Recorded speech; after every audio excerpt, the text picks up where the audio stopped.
ang nagsasubmit po ng budget ay ang executive. Pag gumawa sila ng budget proposal, isasubmit nila yan sa DBM.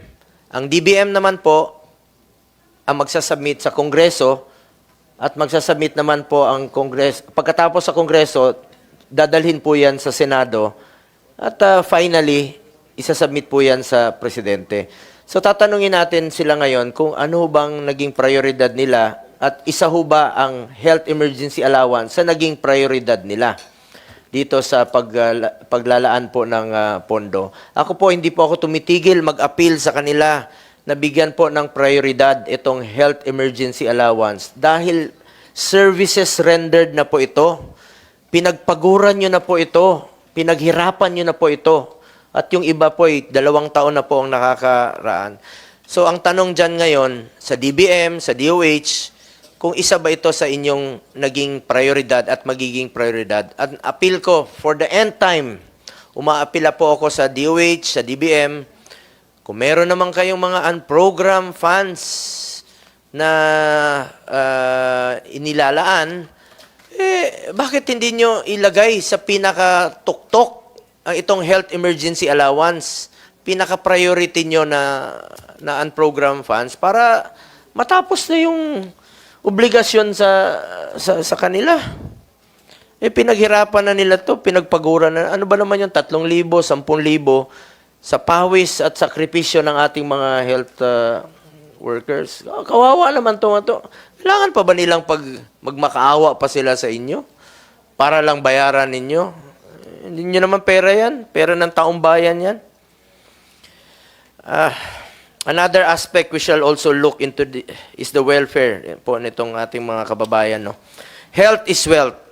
Health equates to the life itself and must remain a top priority for Filipinos to be able to work and provide for their families.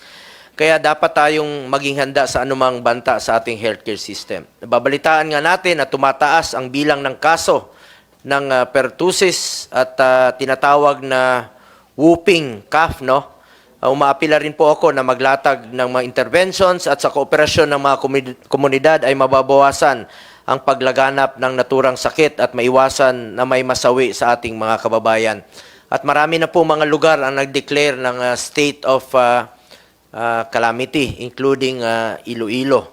Umaapila rin tayo sa ating mga kababayan na voluntaryong magsuot ng mask. Kung hindi naman po ito sagabal sa inyong parte, nasanay na nga tayo nun na magsuot ng mask. Bakit hindi kung kailangan, no? Lalo na ngayon na kumakalat po itong pertussis. Huwag ho tayong maging kumpiyansa. Kung hindi naman po sagabal, I encourage you to use face mask. With that being said, a part of the oversight functions of this committee, it is incumbent upon us to be updated on the state of our healthcare system and the status of our efforts to further improve it. If necessary, we will call for a weekly or even monthly hearing to check whether the progress of programs involving health. Magtulungan po sana tayo para makapagbigay tayo ng maayos na serbisyo po sa ating mga kababayan. Senator Tulfo, do you have any opening remarks po? Thank you, Mr. Chair. Before anything else, I would like to add to your observation you made earlier pertaining to the absence of some resource persons despite the invitation.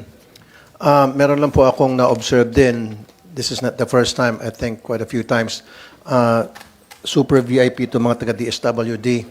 Pinag-antay nyo kami ng 15 minutes. Mind you, I've been here 10:30 and Mr. Chair's been here as well. So sana wag naman ganon. Wag tayong mabansagan na Filipino time. Yun yung sikat na sikat tayo sa buong mundo. Pag sinabing Filipino time, late palagi.